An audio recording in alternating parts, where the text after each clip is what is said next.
네. 네.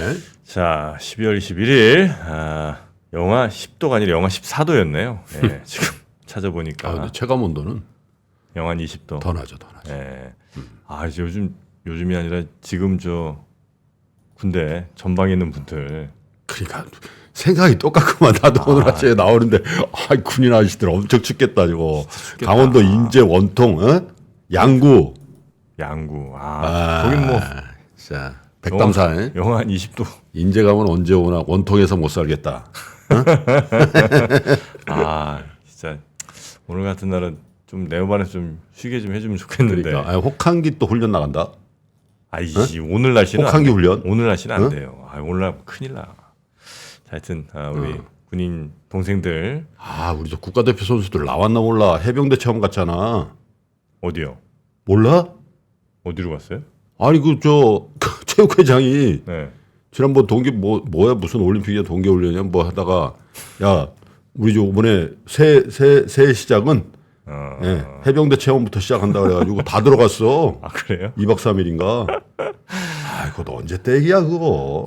그러니까 이 선수촌도 이거 사실 좀 그래. 아니 피겨 스케이팅 선수 저 해병대 가가지고 자, 그러면 갑자기 또 해병대 얘기 나왔네. 우리야말로 해병대 가서 좀 정신훈련 좀 해야 되는데 우리 권순우 팀장님 어서 오십시오. 네. 안녕하세요. 선프로TV 권선우 취재팀장입니다. 네, 반갑습니다. 필승 필승. 어디죠? 우리 권 팀장님은? 저는 17사 인천에서 했습니다. 인천? 예. 17사가 뭡니까? 17공수. 왜 공수예요?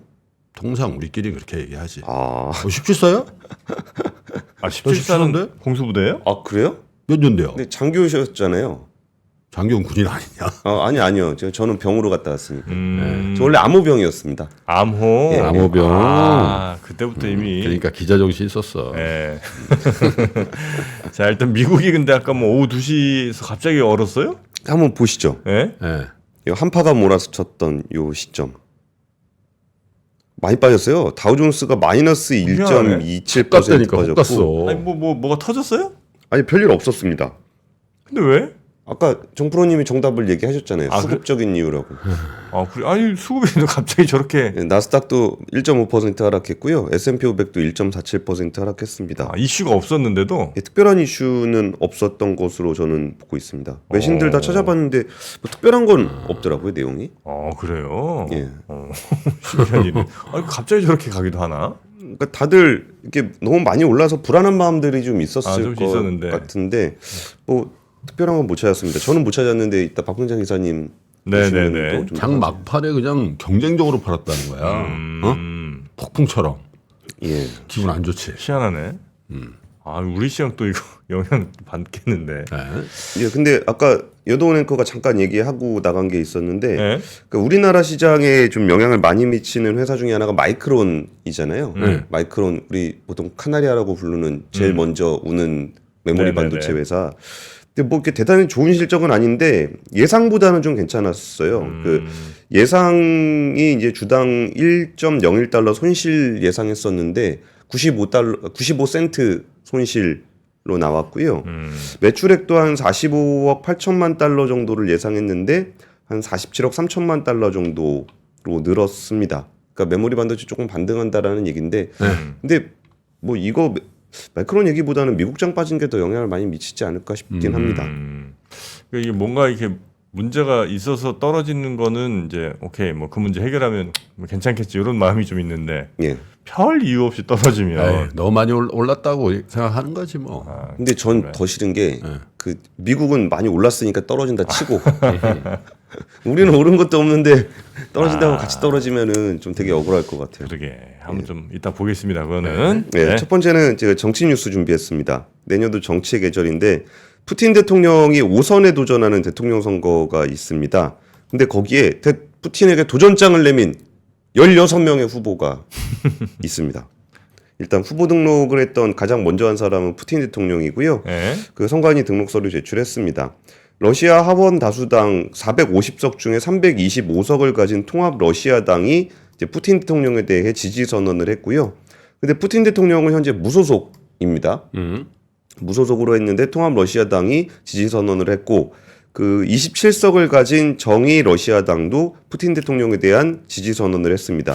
그럼 둘이 합치면은 352석 정도 됩니다. 450석 중에. 네. 그러면 푸틴 대통령이 2000년, 2004년, 2008년, 2012년, 2018년에 이어서 만약에 승리하게 되면 2030년까지 또 하게 됩니다. 2000년이면은 김영삼 대통령 때인가요? 2000년이면 김대중 대통령. 김대중 대통령 때군요. 그럼 그때부터 지금까지 대통령 중간에 좀 쉬지 않았어요? 한 번 쉬었습니다. 그러니까 총리 나갔다 왔지. 그러니까 네? 그때 한번 이제 쉬었고. 예, 후배 시켜가지고 대통령 한번 하라 그런 다음에 총리 한번 하고서 하고 있습니다. 지금 여기에 도전장을 내민 사람은 하원 의원인 레오니트 슬루츠키가 대선 후보로 지명이 됐는데 이거는 그 친정부 러시아 성향의 러시아 자유민주당이라는 곳이 있어요. 근데 여기에서 지금 슬루츠키 후보는 뭐라 그랬냐면은 아니, 러시아 성향이라고 하면 어떻게? 러시아니까 러시아 성향이겠지. 친정부 성향 러시아 자유민주당. 친정부 성향. 예. 푸틴 파네. 예, 그래가지고 이제 도전장을 내밀었는데 뭐라고 내밀었냐면은 네. 러시아 대통령의 표를 뺏지 않을 겁니다, 여러분. 그 왜 나왔어? 누구 표를 그럼 뺀다는 거야? 대통령이니까 푸틴 대통령의 표는 표고 예. 나는 그러면 뭐 야당 표를 뺏어 먹겠다는 건가요? 도대체 무슨 소리를 하는 건지 모르겠습니다. 깔아주네. 예. 깔아줘. 그러니까 푸틴 대통령의 표를 뺏지 않을 거다라고 좀 얘기를 했고요.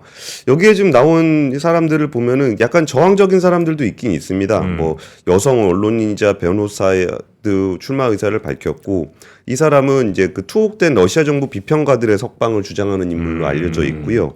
그리고 이제 좀 그 극단주의 혐의로 체포돼 구금 중인 그 러시아 유명 군사 블로거도 있습니다. 그러니까 이게 형사 사건의 피고인 신분이라도 대선 후보가 될 수는 있다고 합니다. 근데 유죄 선고를 받으면 선거 운동은 안 되는데 이 사람은 일단 텔레그램 통해서 대선에 이제 도전하겠다고 밝혔고요. 여기서 좀 특이했던 거는 아티스트 겸 메이크업 인플루언서 루스키흐도 출마 의사를 밝혔다는데 네. 와, 그 험난한 러시아에서도 대선에 출마하는 관종이 있구나. 여성분인가요? 네, 메이크업 아티스트 겸 인플루언서. 네. 그러니까 또 출마를 의사를 밝힌 거 보고서 야, 이 나라에도 관종은 대선에 나오는구나 싶었고요. 또 하나 미국 대통령 선거에서 중요한 영향이 있을지 없을지는 모르겠는데 콜로라도주 대법원이 트럼프 전 대통령이 대선 후보에 나올 수 없다라는 판결을 했습니다. 그러니까 어제 속보로 잠깐 전해드린 것 같은데 예. 그럼 어떻게 그러면 후보 등록이 안 된다는 거예요? 예, 경선 투표 용지에서 제외할 것을 주정부에다가 당내 경선이에요, 당내 명령을 경선. 했습니다. 그러니까 이게 그 헌법을 지지하라고 맹세했던 공직자가 반란에 가담할 경우 다시 공직을 맡지 못하게 하는 수정헌법을 근거로 판결을 한 겁니다. 예전에 의회 난입 사태 있었잖아요. 그렇죠. 이거를 내란 선동 가담에 해당한다라고 본 거예요. 근데 이번 이 헌법 조항이 대통령 후보의 자격을 박탈하는 용도로 사용된 건 이번이 처음인데요. 근데 아직 남아는 있습니다. 그 트럼프 전 대통령이 상소를 할 수 있도록 결정의 효력을 내년 1월 4일까지 유예를 해놓은 상황이고요. 이걸 항소하게 되면은 이제 추가적으로 좀 법원의 판결이 있어야 될 것으로 연방 보입니다. 대법원으로 가는 거죠. 지금 주 대법원에서 예. 주 스프링 코트에서 그렇게 판결했는데 예. 이제 문제를 태클 걸려면 연방 대법원을 갖고 가야 되는. 예, 그리고 트럼프 대통령은 연방대법원에 이제 상고를 하겠다라는 입장을 밝혀놨습니다. 근데 여기서 그 그러니까 재판도 재판인데 좀 영향을 미치고 있는 게 그 민주당 쪽에 그 강세를 보이는 민주당 지지 성향이 좀 강한 지역이에요, 콜로라도가. 콜로라도 그렇죠. 그러니까 이게 그 트럼프 대통령 입장에서는 어차피 몇 표 안 돼요. 몇 표 안 되는 데다가 나 찍어줄 때도 아니기 때문에 거기서 그 표를 그러니까 우리나라는 국민들 전체 표를 세잖아요. 근데 여기는 이기면 주에 있는 표를 다 먹는 거기 때문에 그렇지. 뭐 별로 필요가 없지 않냐. 지난번에 51대 40으로 졌어요. 트럼프가 콜로라도에서 바이든한테. 예, 격차가 꽤 크죠. 그래가지고 일단은 뭐 논란은 되는데 그렇게 선거에 큰 영향을 미칠 것인가라는 생각이 좀 들긴 합니다. 근데 이런 것들도 참 그래요. 이렇게 대통령 후보라는 사람이 어떤 특정 지역에 대해서 그냥 아예 포기해버릴 수 있는 선거제도다 보니까 저는 대통령 그 당신을 지지하지 않습니다. 그랬더니 넌 됐어. 너네 네 찍신다지 말지 나랑 상관없어. 이런. 근데 이제 저게 이제 다른 주들 지금 뭐 미시간이나 뭐 이런 데들은 이제 합법이라고 그 선거 나와도 된다라고 이렇게 판결을 했고 네. 예. 이제 처음으로 이제 콜로라도에서 저거 선거 못합니다 이렇게 판결을 내린 거라 다른 주들은 어떻게 될 거냐 이것도 좀 관심사긴 한데 네. 25개 주에서 소송이 진행 중이라고 어쨌든 하더라고요. 근데 이제 되게 특이한 게 경쟁자인 헤일리라든지 이런 친구들이 전 법원의 판결에 대해서 비난을 하죠. 그래요? 이거 사법부가 왜 이런 아.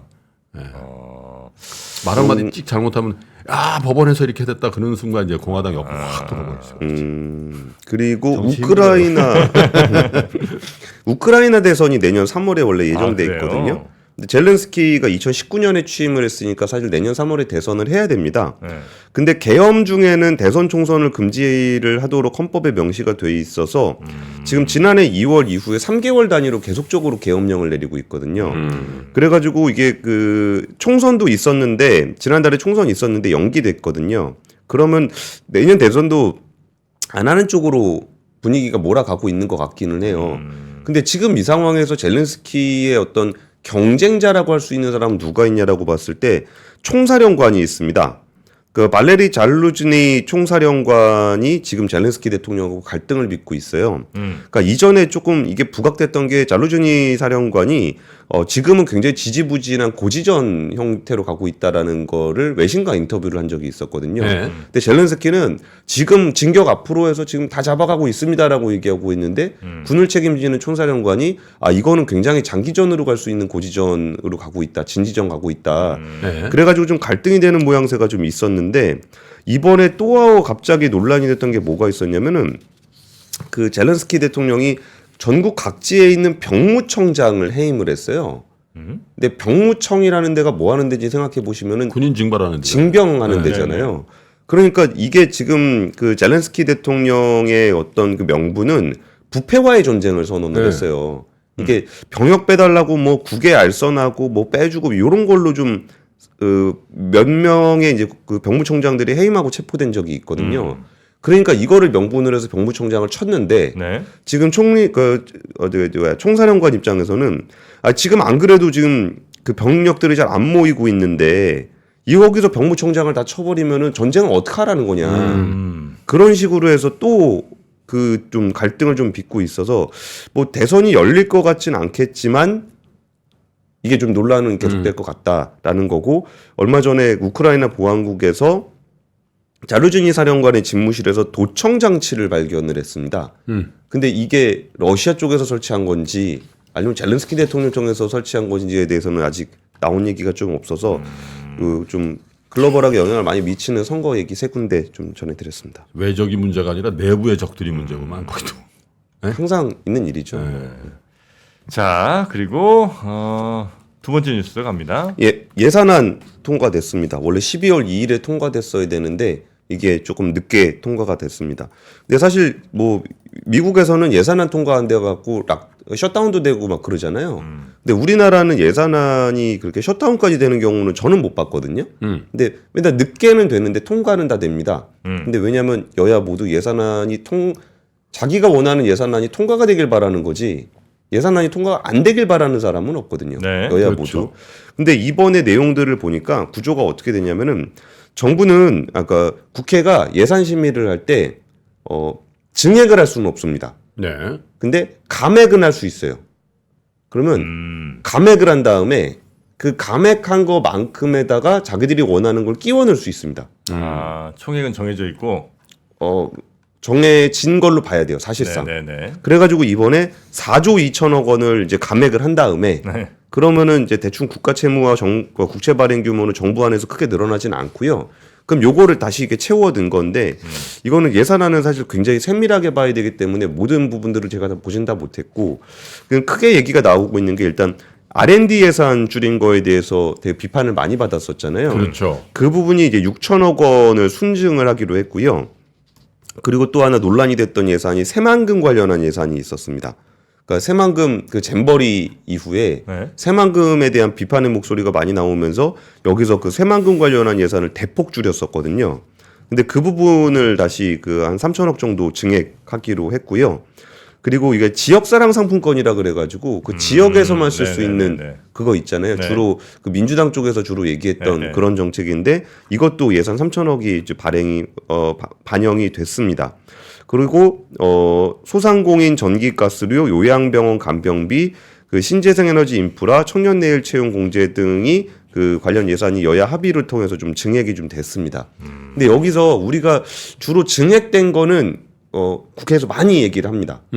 그러면서 이게 국민 여러분 제가 이거 네, 증액했습니다. 했습니다. 요거 하는데 결국은 제로섬이잖아요. 예산안에 총액은 정해져 있는 거니까. 그래서 뭘 줄였는지를 보니까 그 공적 개발 원조 ODA 사업이라고 있습니다. 그러니까 우리나라가 좀 해외에 좀 힘든 기업들 네네네. 지원하는 그런 사업인데 다른 나라들 네. 예, 이거를 깎았어요? 대폭 깎았습니다. 그래가지고 ODA 예산 뭐 우리가 우리 먹기도 힘든데 감액 규모는 한 2,500억에서 3,000억 정도를 줄이기로 했다라는 거예요. 깎아도 누가 뭐라고 못할 만한 애들을 이제 많이 깎았군요. 그리고 이제 저쪽 나라 이제 뭐 예를 들면 뭐 미얀마 말로 막 뭐라 하는 거지. 그거 뭐 그거랑 상관없으니까. 한국 국회의원 너무해요. 미얀마. 약간 왜? 지금 조롱조 아니었습니까? 그렇지. 네. 아니 국회의원 조롱조. 국회의원 조롱이죠. 국회의원 네. 조롱조. 하여튼 그 자신들 뭐 표 되는 거 당장 또 내년 이제 총선이 있으니까 뭐 그런 거에 더 신경 많이 쓰고 해야 되는데 뭐 이런 것들은 좀 미루고 뭐 이런 측면이 좀 없지 않아 있는 것 같네요. 그러니까 사실 이게 모든 예산에는 명분이 있어요. 다 공익적인 목적들이 있는 거고 가치가 있으니까 예산 편성을 하는 거잖아요. 근데 뭐 어떤 예산은 중요하고 어떤 예산은 중요하지 않다라고 지금 단정적으로 얘기하기는 좀 어려운데 사실 ODA 예산도 굉장히 중요하죠. 우리나라 경제 규모가 지금 뭐 11위, 13위 이런 나라가 지금 이게 다른 나라에다 ODA 사업을 한다라는 거는 그냥 그게 퍼주기는 아니거든요. 이게 뭐 일본이라든지 미국이라든지 그런 데가 중국이 막 전 세계적인 영향력을 미칠 수 있는 것들은 이런 ODA 사업들이 다 기반이 돼 있기 때문이에요. 근데 어쨌든 왜 줄였는지는 아까 정프로님이 보셨던 그걸로밖에 해석을 할 수 없는 것 같아요. 이거는 이 예산을 줄였을 때 당장 눈앞에서 뭐라 그러는 사람은 없을 것 같은 그런 상황입니다. 그래서 예산안은 이제 오늘 통과가 될 겁니다. 자, 세 번째 뉴스도 가보겠습니다. 세 번째는 이게 항상 좀 의심스럽게 봤던 딜 중에 하나가 좀 블록 딜을 하게 되면은 그러니까 주식 많은 사람들이 주식을 이렇게 한 번에 파는 거 있잖아요. 그러니까 주식을 시장에다 내다 팔면은 주가가 떨어질 수 있으니까 둘이 정해진 가격으로 해서 블록 딜을 하는데 그렇죠. 근데 블록 딜을 하게 되면 어떤 일이 생기냐면 좀 디스카운트를 해서 팔아요. 그렇죠. 그러면 그 두 가지가 있는데 블록 딜을 받은 사람이 그냥 시장에 던져버리는 거예요. 그 차익 먹는 거지. 100만 원에 받아서 10% 디스카운트 되면 그럼 내가 90만 원에 산 다음에 바로 던지면 10만 원 먹는 게 있잖아요. 10만 원은 채 못 먹는 가능성이 많죠. 그렇죠. 뭐 던지면서 계속 떨어질 테니까. 팔면서 빠질 거니까. 그러면 빠질 거를 알잖아요. 그러면 자기는 블록 딜로 던지는 게 있고 이게 블록 딜 내려오는 거 있으니까 미리 팔거나 공매도를 할 수가 있게 되죠. 근데 그거는 사실 그 정보는 그 내부자 정보는 아니에요. 기업의 내부 정보가 아니에요. 거래 정보잖아요. 그러니까 이거를 파악하기가 되게 어려워요. 그리고 거기서 불공정 거래가 나타날 수 있는 가능성이 있지 않을까? 라는 생각들을 했었는데 그거를 이번에 금융위원회 증권선물위원회에서 적발을 했습니다. 글로벌 헤지펀드 세 곳인데 이거는 어떤 것들의 위반이냐면 사기적 부정거래, 시장질서 교란행위, 무차익 공매도 요 세 건에 해당하는 다 겁니다. 걸려요? 다 걸리는 겁니다. 그거 한번 봅시다. 그러면 벌을 뭘 받나? 3종 세트 다 걸리면은 중환제 아니야? 근데 여기는 행정처벌이기 때문에 행정처벌 20억 과징금 때리고 그다음에 검찰로 보냅니다. 그 검찰에서 이제 검찰에서 또 형사벌은 또 형사한다. 그러니까 방식은 어떤 거냐면은 1번 블록 딜을 할 때 기준 가격이 설정이 되잖아요. 그러면 그 설정 가격은 시장 가격으로 결정이 됩니다. 그렇죠. 그러면 시장을 일단 패요. 그럼 블록 딜 가격이 낮아지죠. 그래서 1번 이거 잘못한 거고요. 그럼 이걸 받은 다음에 이거를 협상 과정에서 그 매도 수합 주문 그러니까 한번 같이 이걸로 보셔도 조금 내용이 어렵겠구나. 그러니까 협상 과정 중에 주가 하락을 목적으로 해서 매도 수합을 일단 합니다. 그러니까 주가를 팹니다. 네. 그래가지고 주가를 하락시켜가지고 그걸 먹은 다음에 그 다음에 이제 시색 차익 목적으로 해서 그걸 무차익 공매도를 하는 거예요. 그러니까 주식이 들어오면 팔아야 되잖아요. 그러니까 100만 원인데 내가 90만 원에 받기로 했으면은 일단 100만 원에 던지고서 시작하는 거죠. 네네네. 무차익 공매도로. 아직 주식 들어오지도 않았는데. 그런 식으로 하는 걸로 하게 됐고, 아까 제가 이거는 내부자 정보 이용이 아니라고 말씀을 드렸잖아요. 시장 정보니까. 그래가지고 정부에서 이런 식의 거래 정보, 그러니까 거래 정보지만 주가를 하락시킬 요인이 분명히 있는 거잖아요. 그런 정보를 이용하는 경우에 예전에는 내부자 정보로 처벌을 못했기 때문에 만들어 놓은 제도가 시장 질서 교란행위입니다. 네. 그래가지고 이번에는 사기적 부정거래, 시장 질서 고려행위, 무차익 공매도가 세 군데가 다 해당하는 걸로 해가지고 이번에 처벌이 좀 된 거고요. 근데 이런 것들은 사실 그들 간의 이야기이기 때문에 굉장히 적발하기가 어려워요. 네네. 그러니까 이런 부분들을 근데 봐도 야, 그 정도 뭐 누구나 다 뭐 블록딜 세게 나오면 블록딜 파는 놈 사는 놈 그리고 그 중개하는 놈 다 그 정보 알고 있을 거 아니냐. 그러면 거기서 불공정 거래가 있을 수 있지 않나? 라는 의심들을 많이 했었던 일에 이런 일이 또 발생을 하게 됐고요. 이거는 투자자분들이 좀 조심해야 되는 사건 또 하나 발생한 게 있는데 이게 현대힘스라는 데가 IPO를 추진합니다. 현대힘스? 예, 예. 공고문 같이 보시면은 어떤 현대그룹이네. 현대중공업 그룹. 네. 어떤 거냐면 IPO 공모가 6,300원이거든요. 근데 여기 대주주 중에 김현우라는 분이 5% 지분을 가지고 있어요. 네. 네, 구주입니다. 근데 자기가 IPO까지 가는 건 좀 부담스럽고 그래가지고 그걸 3,000원에 판다는 거예요. 네. 공모가가 6,300원인데? 예, 예. 네? 사기입니다. 뭐예요? 저런 사람이 없어요? 아니면 없습니다. 허큘리스 홀딩스가 25% 가지고 있고 HD 한국조선해양이 25% 갖고 있습니다. 끝났네. 예, 김현우라는 분은 없습니다. 근데 이거를 이제 홈페이지를 만들어 가지고 지가 예. 오홍종이라는 대표자는 현대힘스 대표는 맞아요? 3년 전에 대표였습니다. 그래요. 진짜 저거 거래는 어떻게 그냥 통장으로 돈 받아요? 그러고 가는 거죠. 주식은 안 주고. 야. 아니 저거 한 5,500원쯤이라고 하면 약간 더 믿을 것 같은데 왜 3,000원이라고 그랬지? 3,000원이 좀 너무 믿음이 안 가지 않나? 요즘에 요새는 뭐라 그러죠? 따상도 아니고 뭐라 그러죠? 상따도 아니고 따따불이라고 하죠. 사벽따불. 그렇죠. 예. 와, 그리고서 LS 머티리얼 줄 때도 그렇고 에코프로 머티리얼 줄 때도 그렇고 지금 공모주 사기가 꽤 많이 나타나고 있거든요. 근데 이게 말이 좋아서 어떤 금융범죄처럼 보이는데 이거는 금융범죄가 아닙니다. 사기지. 그냥 사기예요. 근데 그냥 사기가 되면은 저렇게 대범하다. 근데 이게 제가 뭔 말씀을 드리려고 하냐면은 그냥 사기는 최소한 금융감독 당국에서는 처리할 수 있는 부분이 거의 없습니다. 그러니까 금융사기라 그러면은 보통 증권사 계좌를 통하거나 요럴 때 뭐 증권사하고 연계가 그러니까 금융회사하고 뭐가 연계가 되면은 금융감독원이 금융회사를 감독하는 곳이잖아요. 그래가지고 뭐 해볼 여지가 있는데 이거는 그냥 생사기입니다. 전청조 사기하고 똑같다고 보시면 돼요. 생사기. 그렇죠. 예, 그래가지고 이거는 어떻게 뭐 현대힘스 가서 따진다고 될 문제도 아니고 이 증권신고서도 다 가짜인데 이거 가서 뭐 따진다고 될 일도 아니어서 굉장히 좀 투자에 저기 유의하셔야 어디가 된다. 광고가 나온 거예요, 저렇게? 홈페이지를 만들었어요. 홈페이지. 예. 그러네요. 근데 이게 인터넷 뭐 이런 모바일 환경이 그죠? 이렇게 만들어지면서 21세기에 진짜 이런 류의 사기, 부정거래 뭐 이런 것들이 진짜 많은데 이게 사칭 같은 거 그죠? 사칭도 진짜 많아 뭐. 지금 요즘에 또 황현희 씨 사칭하는 사람들도 많더라고요. 그래서 누군 또 한참 사칭 당하다가 사칭 안 당하니까 또 섭섭하다는 사람도 있더라. 다 인기가 떨어졌다고. 진짜. 요즘 정프로는 조금 줄어드는 것 같고요. 자, 하여튼 이런 사기들. 진짜 문제는 문제다. 조심하라고 조심하시라고 하기도 좀 애매하고. 하여튼 뭐 이런 일들 이런 행운이 여러분한테 오지 않는다는 것만 아시면 어떨까 싶습니다. 장 시작 전부터 종료까지 쏟아지는 수많은 뉴스와 정보들. 이 중에서 어떤 것이 투자에 정말 도움이 되는 정보일까요? 3프로의 증시 셔터맨 박근영 마스터가 직접 정보를 선별하고 투자의 힌트를 드립니다. 시간도 아끼고 투자 아이디어도 얻는 시간, 박근영 부장의 마켓 힌트와 함께 하세요.